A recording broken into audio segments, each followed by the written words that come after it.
ቻናላችንን ላይክ፣ ሼር፣ ኮሜንት ያርጋችሁ ከሐሙድ ቲዩብ ጋር ቤተሰብ ይሁኑ። ዱንያ በመሸቃ በችግር በመከራ የተከበበች ሆናለች። የተለያዩ ፈተናዎችን አላህ Subhanahu Wa Ta'ala አድርጓል። ይህም ምክንያቱን አላህ Subhanahu Wa Ta'ala ሲናገር لقد خلقنا الإنسان في كبد የሰውን ልጅ በችግር በመከራ ላይ አድርገን ፈጥረነዋል። ሰለላሁ ዐለይሂ ወሰለም መልእክተኛው ምን ይላሉ? لم يبقى من الدنيا إلا بلاء وفتنة ከዱንያ መከራ ፈተና እንጂ ሌላ ምንም የቀረ ነገር የለም ይላሉ። فهذه الدنيا مهما اعترى أحدنا فيها السرور ይቺ ዱንያ ማለት ሰውየው የቱንም ያህል ቢደሰት ማለት ምንም ያህል ቢደሰት ብዙ ይከፋል፣ ብዙ ይቸገራል። فكم مرة لحقه فيها من الشرور ስንትና ስንት ችግሮች ወዲያውኑ ይከተላሉ ማለት ነው። فإن الله عز وجل خلق على هذه الحال من النكد والمشقة. الله سبحانه وتعالى دنيان بزي ملكو فطراتال يعني دستان بمياد فرسو نقروج بچقر بمشقة بفتنا أدرقو فطراتال مالت. كما قال الشاعر قد آمي من إلال خلقت على نكد وأنت تريدها صفوا من الأقذار والأكدار. دنيا بمسرة إلال يه سويو ودا 11 ልጆች ነበሩትና ብዙ ልጆች ሞቱበት ማለት ነው። በተለይ መሐለኛው ልጅ በሚሞቱበት ጊዜ ሐዘኑ በጣም የከፋ ነበርና እነዚህን የግጥም ስንኞችን ገጠመ ማለት ነው። ዱንያ በመሰረቱ የተፈጠረችው በመከራና በችግር ላይ ነው።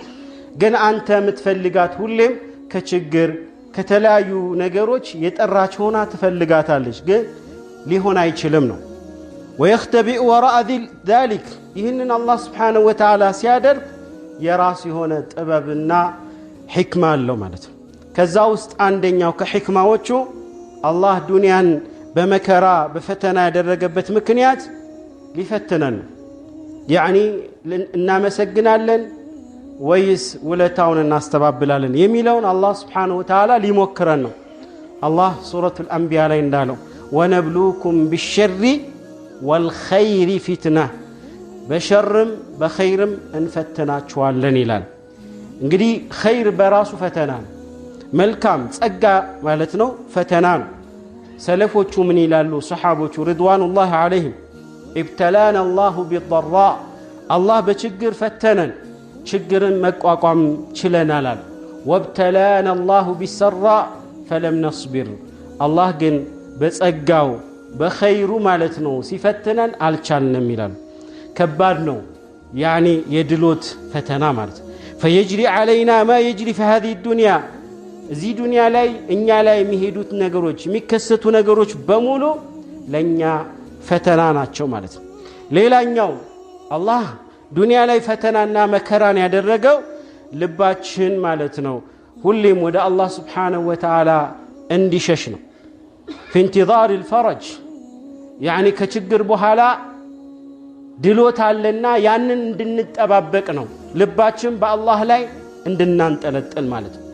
ቁሳዊ የሆኑ ነገሮችን ትተን በሰዎች መመካት ትተን ማለት ነው በአላህ ላይ እንድንመካ ስለሚፈልግ አላህ Subhanahu Wa Ta'ala መከራ ውስጥ ይከተናል ማለት ነው።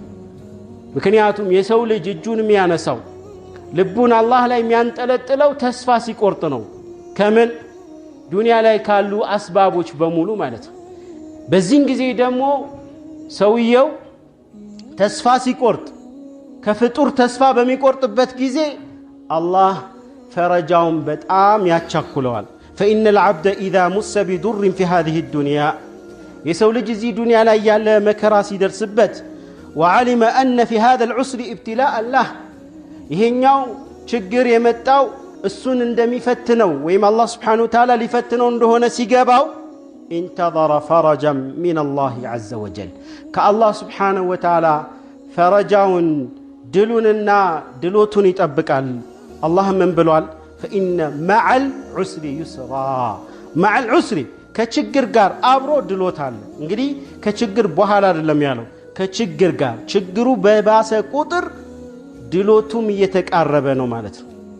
አባቶቻችን እንደሚሉት ማለት ነው ሊነጋጋ ሲል ሌሊቱ ይጨላልማል እንዳሉት ማለት ነው። ኢነ መዐል ዑስሪ ዩስራ ፈመህማ ቡሊየ አሐዱና ቢዱር አንድ ሰው የፈለገውን ያህል ከባድ በሚባሉ ችግሮች ቢፈተን ከችግር ጋር አብሮ ድሎት አለ ማለት ነው። ፈየብቀ ልዓብዱ በዚህን ጊዜ አንድ ባሪያ የአላህን ፈረጅ ይጠባበቃል። የአላህን ፈረጅ መጠባበቅ በራሱ ዒባዳ ነው። ሌላኛው አላህ ስብሓነሁ ወተዓላ ዱንያ ላይ መከራን ያደረገበት ምክንያት ሐምሉ ንፉስ ዐለ ልኢናበት ኢለላህ ወደ አላህ ስብሓነሁ ወተዓላ ፊታችንን እንድንመልስ እጃችንን እንድናነሳና ዱዓ እንድናደርግ ነው። የሰው ልጅ